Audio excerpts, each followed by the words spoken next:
And would you give a brief overview, Ms. Shamard, on those two resolutions that you provided the committee? Yes. Okay, so these were both passed in September. And the first of them essentially requested a 50-50 split on taxes, municipal taxes raised, essentially requesting that 50% be returned to Merrill Field for operations and whatnot. And then the second one requested that the municipality provide the matching funds for FAA AIP grants. So in other words, other than Merrill Field having to come up with the 6.25% that the municipality do that. And then did the commission, would you just summarize, take a position then on raising fees? No, we did not. Okay. No. Are there any questions from members at this point? I'll recap some of the stuff that we talked about in the last meeting. Mr. Weddleton? So I got those. I mean, is that issue in play now? Are we considering that they asked us to do? That's not what's on the agenda for Tuesday. And actually, that's a good segue into the recap from last meeting. It was the two AOs on the agenda pertaining to Merrill Field that we postponed back in May that triggered the meeting last week and also this meeting. The first one, AO 2019-60, which you should have a copy of, is to increase the airport fees.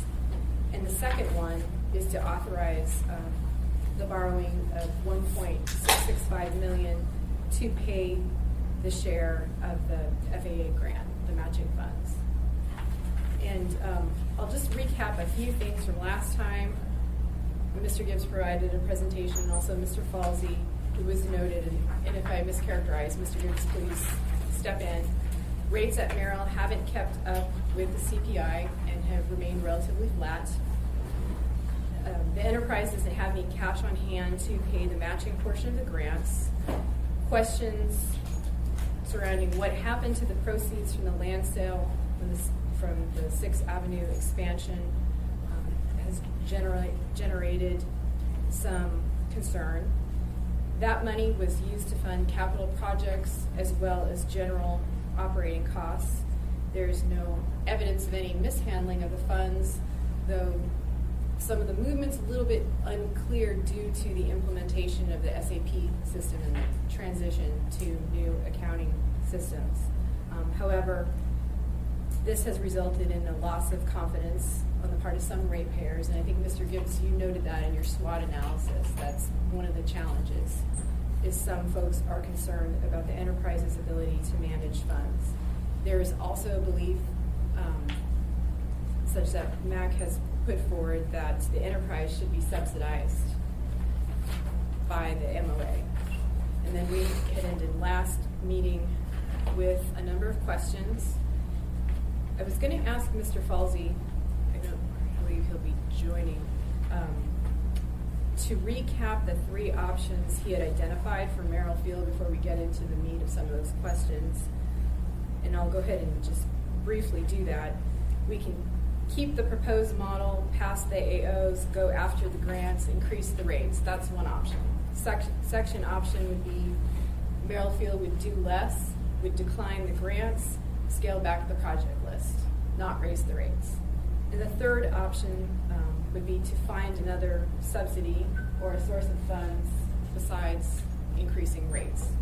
I characterize that? Okay.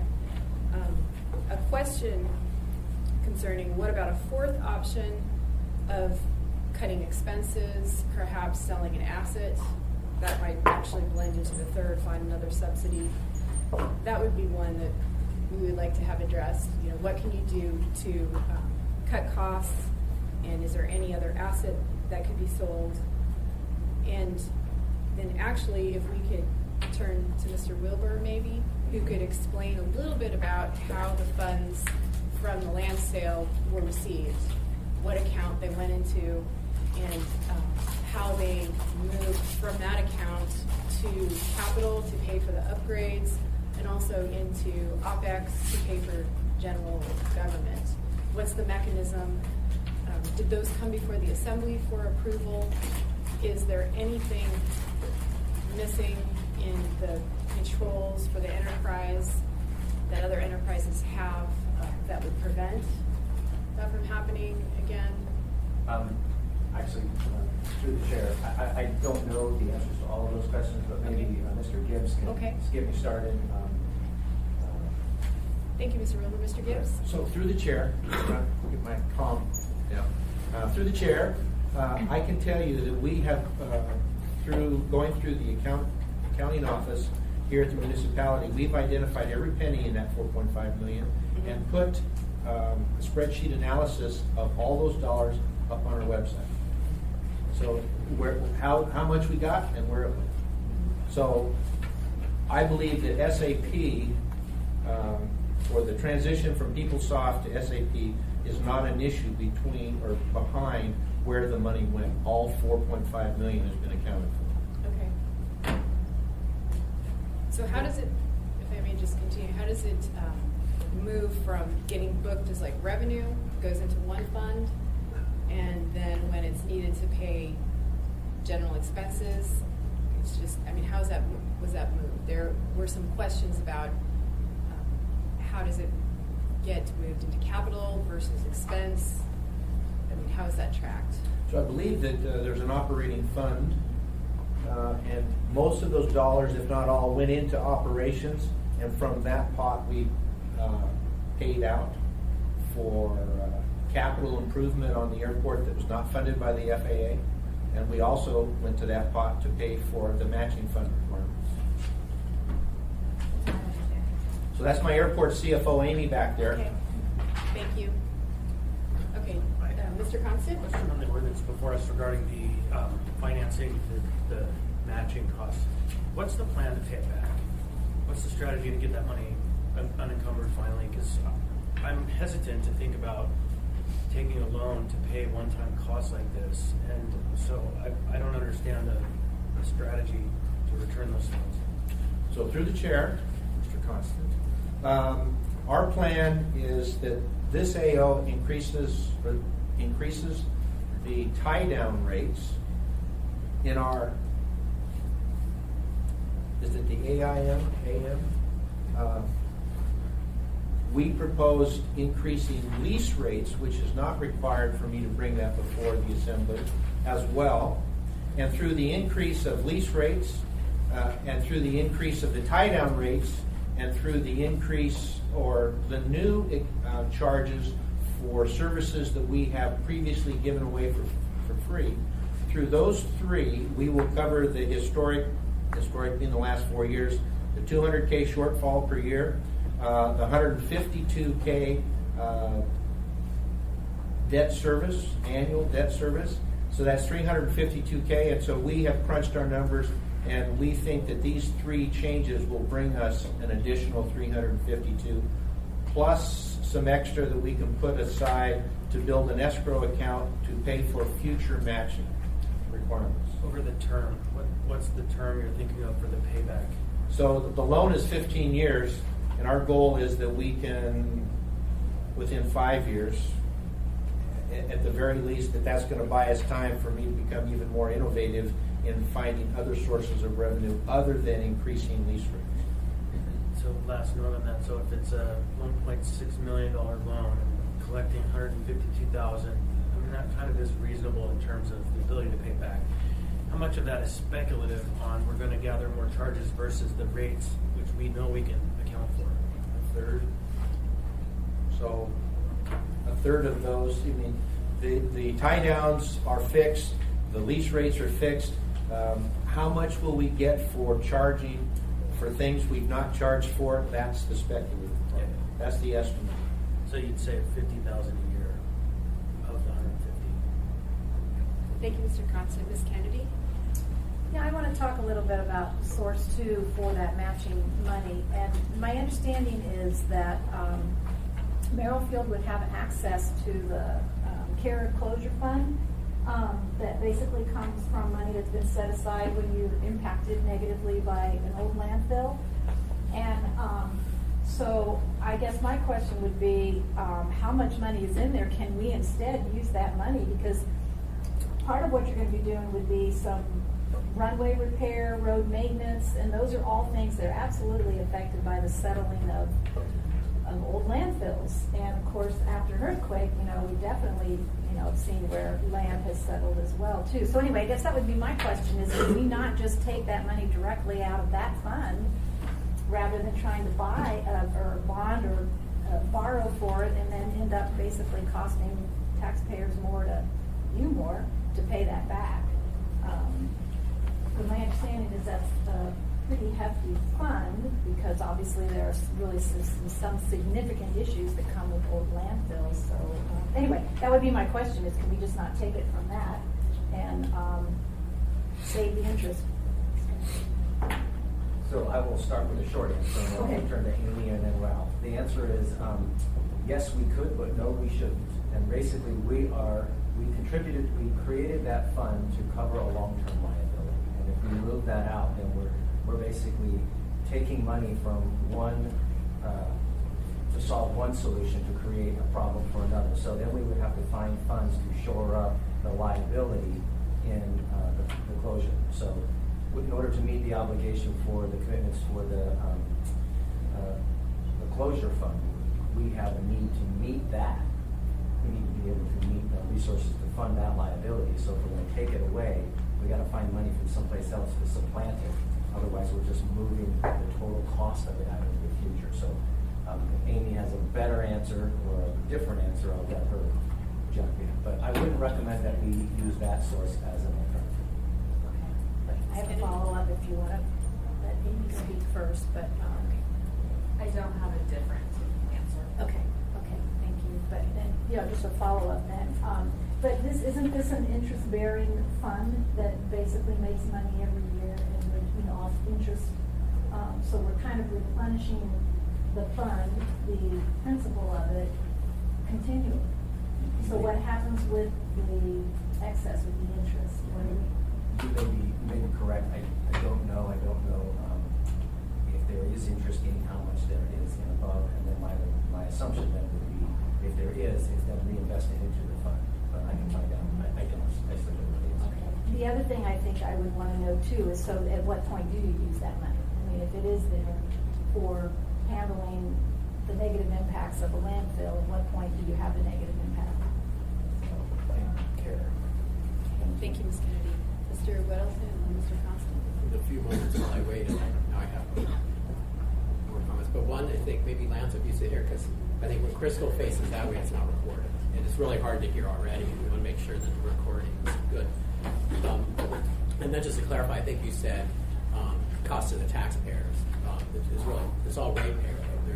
There's no property tax money or whatever going in. That's correct. Okay. So then, to follow up on that, what is that care and closure fund for then? I'm not familiar with, it's probably the old landfill that the Merrill field was built on, and how far along we are on that care and closure. I don't know. I can find out, but I just don't.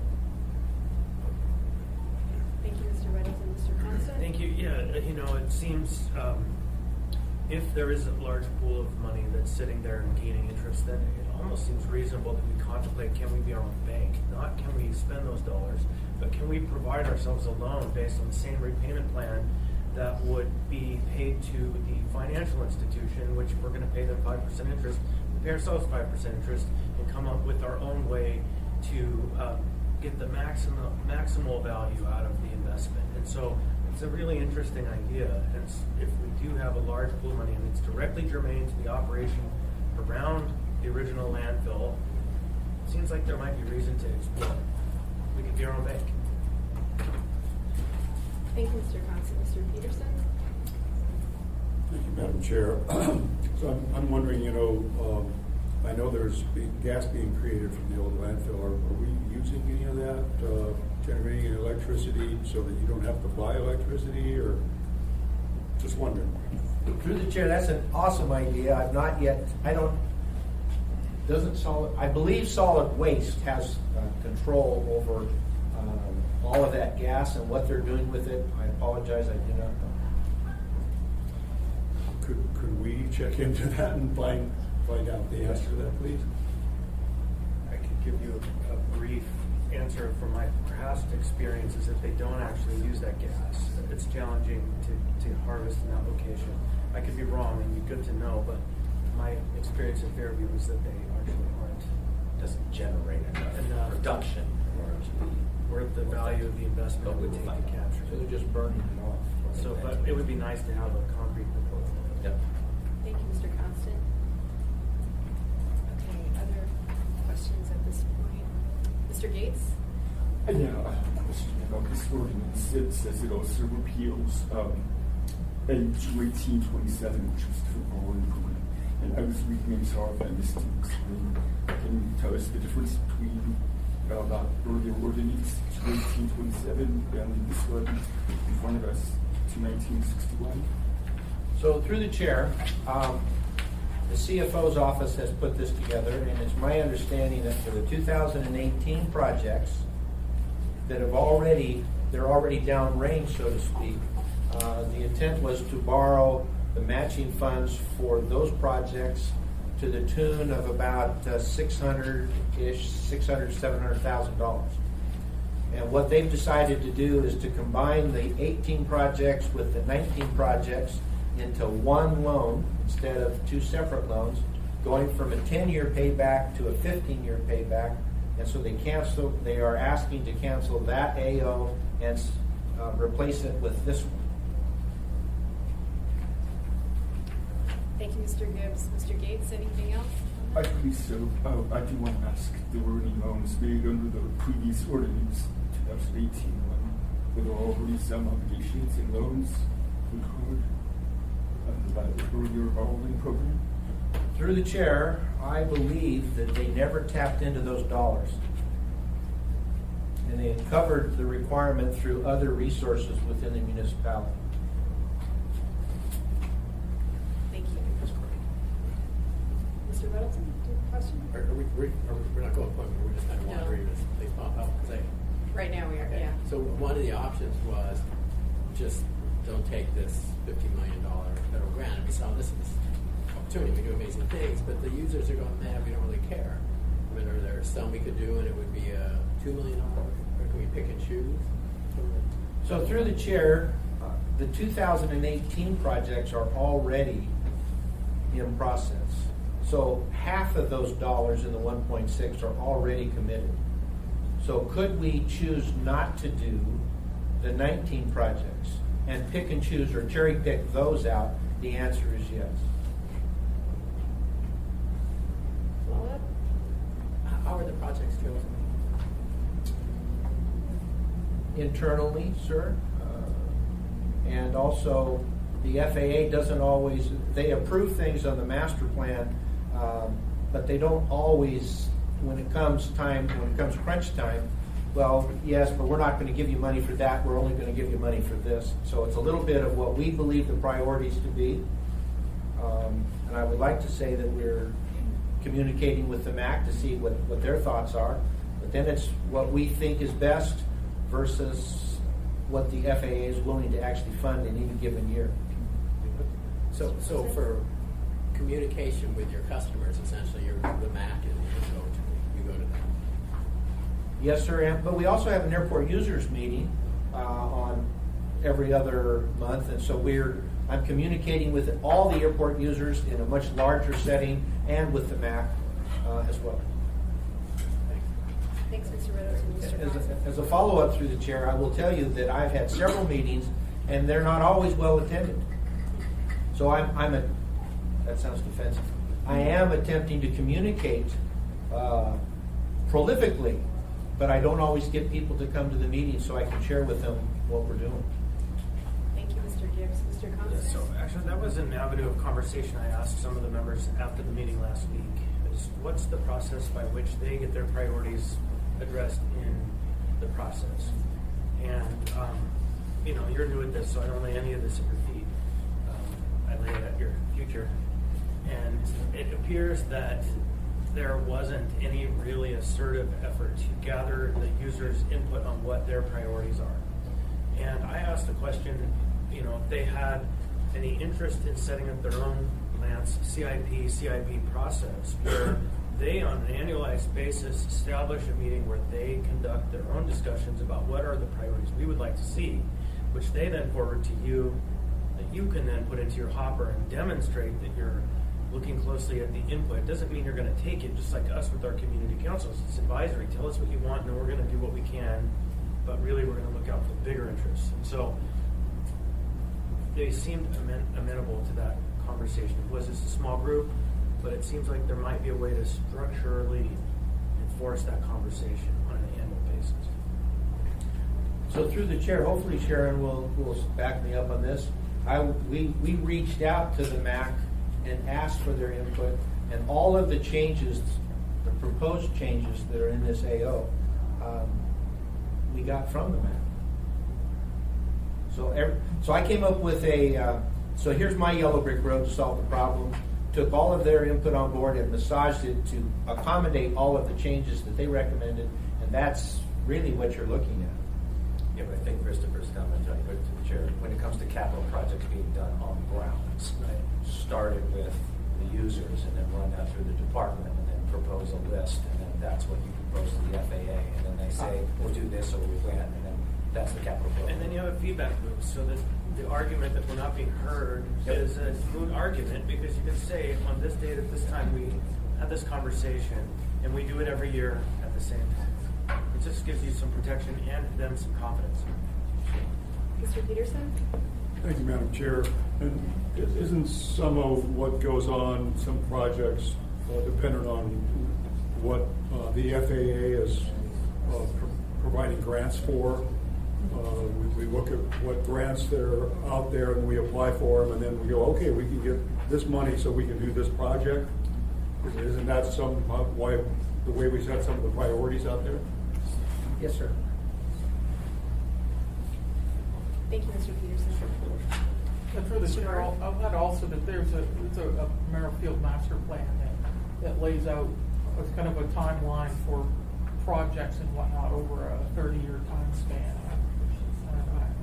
I mean, so certainly that needs to be consulted. We don't want to just do strategic planning and then saying, hey, that was a great spend of several thousand, tens of thousands of dollars, and just put it on the shelf. So I think that needs to be, I mean, if I was a Merrill Field manager, I would use that as a primary guiding document. And I might seek feedback from the users, but I wouldn't ask the users to say, what should we be doing? Because, I mean, I think about other enterprise organizations like AWWU. I don't ever get a chance to weigh in on what they're planning to do, or Solid Waste Service. I mean, I'm a ratepayer, I'm a user. So I'm not sure how Merrill Field should be different, although I mean, I do kind of like the idea. But It just has to be controlled right, managed right. Well, I think it's important that the users give feedback, but not that they're not driving. I agree. Ms. Shamard? Yeah. So what's the communication or relationship between the MAC and the airport users group? Well, we don't really have a formal one. I mean, our meetings are all public. We have often very large attendance from a variety of different constituency groups. So it isn't just the commissioners and the Merrill Field employees there in the room. It's a whole bunch of other folks. So. Thank you. Questions at this point? Shifting back to the discussion about the numbers, and Mr. Gibbs, you had mentioned that half of the dollars for the projects are already committed. And is that because the 2018 funds were approved? That's the one you repeat. Okay. So if we did not approve the full 1.7 million, there would still be the 2018 portion that was approved. So we'd be borrowing half the amount. Okay. The other part, are there any assets that Merrill could sell to finance these the matching portion? And what's the potential for cutting operational expenses? I think they're just 9.5 headcount. So through the chair, because this came up from one of our MAC meetings, I took a look at personnel. Someone suggested that maybe we were fat, so to speak, on our personnel. At one point in the past, 80% of our budget was tied to personnel. It's down to 51 or 52%. I don't, for all that we do, and with only 4 maintenance people for snow removal, I don't think there's any way that we could trim that. In fact, I really think for wintertime, we need additional folks to help deal with the snow. And if one person is sick, one person needs to go on leave. So I think in terms of personnel, we're as tight or as small as we can be. As far as assets that could be sold, I'm not aware of any. We are going through, Alex, when we turn old stuff in, to have it taken off of our list of equipment, we're doing that, but we're not selling it. What's that called? So we're just in a disposal of surplus equipment. And we have to follow the code for turning that in, but it's not for sale.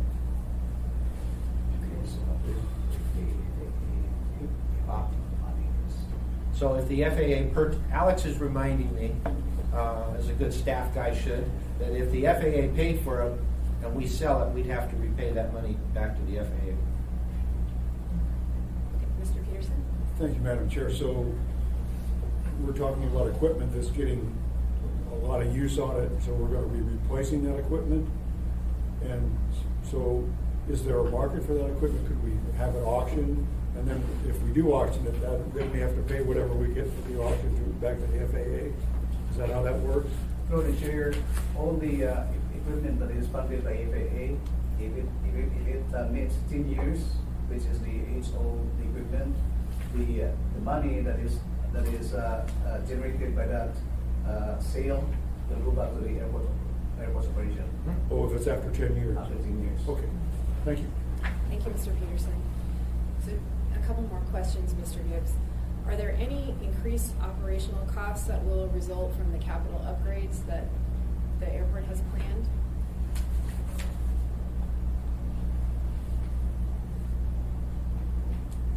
Through the chair, I think the answer is no. Please keep in mind that as a pilot, I look at this from the pilot's perspective. We have a project that the FAA has just approved that will allow us to separate the landing lights on the runways so that they're not all on all the time, that they can be isolated. If you're going to land on the east-west, those lights are on, and the north-south are off. And so some of those kinds of things I think are most important. That's not going to drive an increased cost to us. It's just going to make us more supportive of the pilot needs, that there's not an additional cost. Thank you. And to Mr. Wilbur, if Merrill would be unable to pay back the debt, where would the MOA take the funds from? That's a good question. We probably have a couple options. I would have to confirm with the CFO, but if we are incurring the debt on behalf of the municipality, we would have to take it out of our cash reserves to actually pay that debt. So that would probably be the first choice. And then what we would do is we would go back to Merrill Field and we would figure out how they're going to pay back the cash pool by some means, adjusting their rates, reducing their service, the 3 options that we had before, because that would be our next 2 steps. And I would just add that while as Mr. Gibbs mentioned, the rates that are being adjusted, the mechanism we're doing, we're trying to accomplish 2 things. One, we're trying to make sure that the resources that he has meets his current day-to-day operations, which they don't have if they don't adjust their rates at all. I mean, they do not have enough money to operate day-to-day and continue to do that. In addition to that, part of these lease rates and the adjustments to the fees that they're considering is the ability to take advantage of, frankly, an opportunity that FAA is giving the municipality of Anchorage to allow us to do a significant amount of capital work, basically at 92 cents on the dollar. Is whether or not we want to take advantage of that, and their ability to take advantage of that right now all of that money right now. We need to be able to provide that matching money right now. I mean, if they were going to give us $19 million, but they can tell us we could get it $2 million a year and it's guaranteed, but that's not what's happening. What's happening is it's in a budget year, they're affording us a big an opportunity to take care of a lot of capital needs at the airport at one time. And if we don't have the ability to match that, then we lose that opportunity. And whether or not it's all of it or a portion of that, I think that's part of this conversation. But these adjustments, in some part, if they're not made available to the airport, these revenues are not made available to the airport in some fashion, they're not going to be able to sustain their operations at a current level of service that the customers currently enjoy. So they could reduce some service, they could shut down the airfield at particular times, not have staff, maintain it differently, can operate it like anything else, but I don't think that would definitely not meet the needs of the customers, but I won't speak for Mr. Gibbs or his customers on that behalf. So just a reminder, it's a two-parter here. We're not doing it just for the capital. We're doing it as a contribution for both. And Merrill Fields had the opportunity to take advantage of that $3.5 million one-time hit of money that they've been using diligently for capital improvements and matching operating, and that one-time hit of money is gone. If they want to, if they can, the DOT or somebody comes in and wants to buy more right away from Merrill Field, and we get FAA's permission to do it, then we get more money for a one-time hit of money. So I think that's the situation that the department's in, the administration is in, that we're asking the Assembly to make some adjustments so they can be more sustainable and more predictable for now for their operations and take advantage of capital in 19, 20, and then for the foreseeable future. So I just ask you to consider that. Thank you, Mr. Weaver. Mr. Middleton? Thanks. So we heard that the rates haven't increased with inflation, which is of some minor interest, really. Because the real important thing is, I don't trust those inflation numbers whatsoever, and it's been low. But is it competitive? I mean, that's the question. So, when I've looked at these rates over the years, as we approve leases and stuff like that, I go, oh, basically they get that land for free. It's been so unbelievably cheap. I've been shocked. So now I look at it raised and I go, oh, it's a little less unbelievably cheap now. That's my impression from my limited knowledge of what things cost. But who's checked into that? When you checked other airports, and then what is the impression of the map? Do you feel like, oh, these are competitive, and if you raise them, we're going to have people leaving to go park their planes in Kenai? Or what do we see? Through the chair, I'll comment on that. One of the tricky things with this discussion about are the rates competitive? On the face of them, the answer to that is no. You can often get cheaper tie downs elsewhere, but I think you need to factor in not just the cost of it, but what is provided by where you're parking your plane. So some people have said, well, if I have to pay an extra $10 a month, people will all go to Birchwood, but Birchwood barely has the same services. Merrill Field doesn't have security. Doesn't have so basically your plane's out there all by itself for whomever wants to come along and scavenge parts on it. It sometimes happens. So it's not comparing it to Apple. And the other issue too is that these are all state subsidized airports, and so Merrill Field gets no money at all from the state that can be used to subsidize tie down rates. Thank you, Mr. Martin. Mr. Middleton, any follow-up? Do you believe that people will leave and park their planes at other airports for the increase in food? Through the chair, no, we're quite honestly, because the closest place that people could go is Lake Hood, but apparently there's no availability there. So then you're looking at Birchwood, Girdwood. If you live in Anchorage Bowl, is it feasible for you to drive out all that distance for your plane? I just don't see that happening. I think people who own planes, these are large assets. $10 a month, quite frankly, if that's a make or break it for them, then they probably shouldn't even have an airplane in the first place. Thanks. Thank you, Mr. Middleton. Mr. Constant? There's a whole other question about the expenses of operating a plane in a municipality that are often ignored, but it's a conversation I hear quite frequently in Fairview, a neighborhood that has a lot of planes. flying overhead, and often is the location, not often, but of all the times, it is often the place where planes fall out of the sky into neighborhoods where people are living. And the question comes, are those planes insured? Do we have a requirement for insurance on those planes? And, a lot of these pilots are flying by the seat of their pants. And so to save $10 and to lose everything would be a really bad deal. And so I think a conversation sometime in the future that they're not going to really want to hear is a conversation about insurance requirements for berthing planes in the municipality. Our neighborhoods need some protection and insurance that their house will be rebuilt if an airplane falls out of the sky. It's kind of a tangent, but if $10 is going to make or break it, then there are a lot of other concerns to weigh. Thank you, Mr. Constant. So through the chair, sir, at my very first meeting with Fairview, that came up, and I could not conceive that people would fly aircraft without insurance. And I have come to know that maybe 25%, less than 50% for sure, actually have insurance.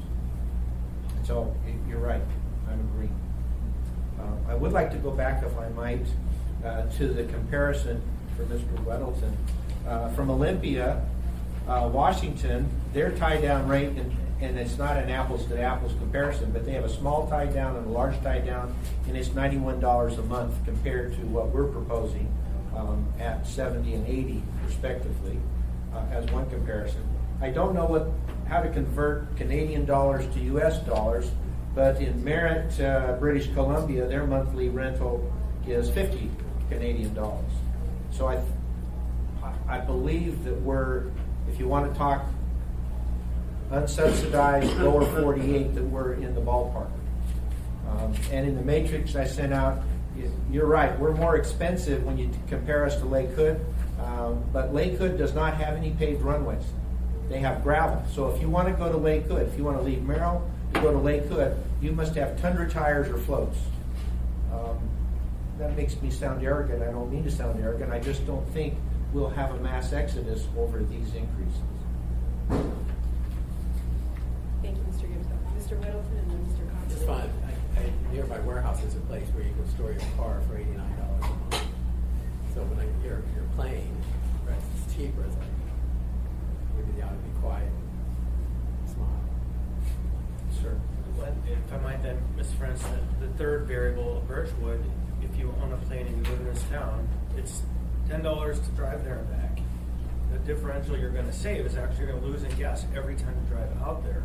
A number of times a month, how many times you fly. And so the cost-benefit analysis, it definitely provides some challenges to the argument that they're going to break the bank if you do this.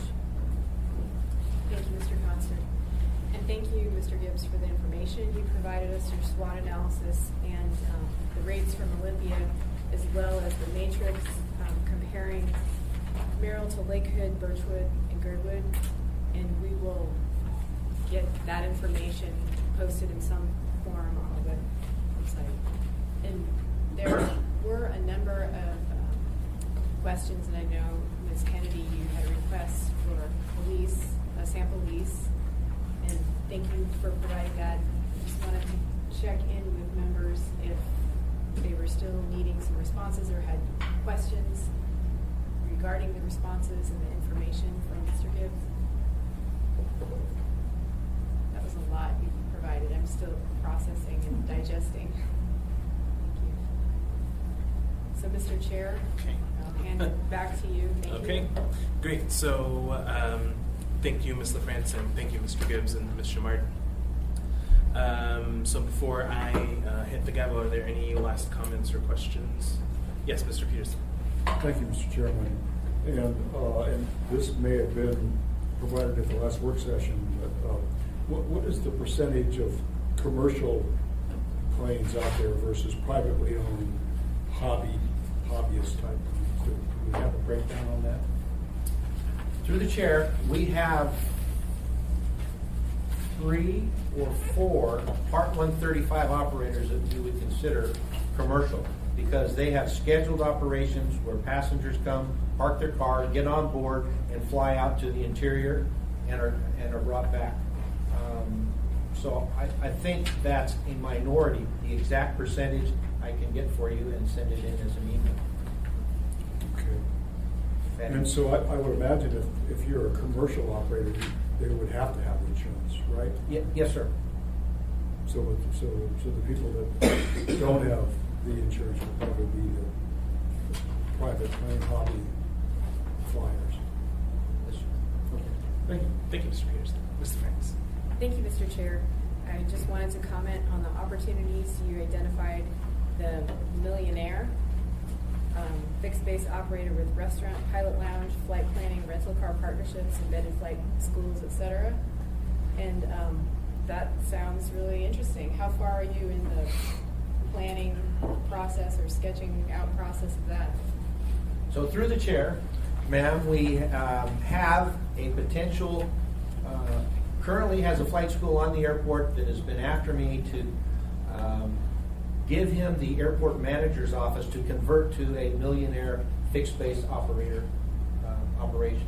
So I have someone who has the pockets that are deep enough to do it, and so I'm looking for someplace else to put the manager's office staff just so we can accommodate that. Thank you. Thank you, Mr. France. Any further questions? Okay. Overall? Yeah, just overall. Well, I have just one comment since it was brought up, because Sure. I know the MAC has said that we should return half of the property taxes to Merrill Field. And I think rolling with that, I fully support it if it's extended logically to every business, because every business in town brings economic development to the city and all that glorious stuff. So if I can get half my property taxes spent back immediately on my business, I'm totally cool with it. So if you, I mean, I wouldn't want to do it just for one private business, but if you do it for all of us, So, Go Mr. ahead. Chair, then the answer to that is let's double the tax roll so that we. dumps it on the private homeowner. Well, but we're gonna want to too, so we're gonna have to double the taxes, so we can give each of us half back. And that's the logic of that You equation. did get it. You got the personal property tax deduction. Massive, $300. All right. Thank you, Mr. Weddleton. Thank you, Mr. Constant. I feel like we're confident enough to be able to debate and vote on this on Tuesday. Thank you for entertaining this additional meeting. Thank you.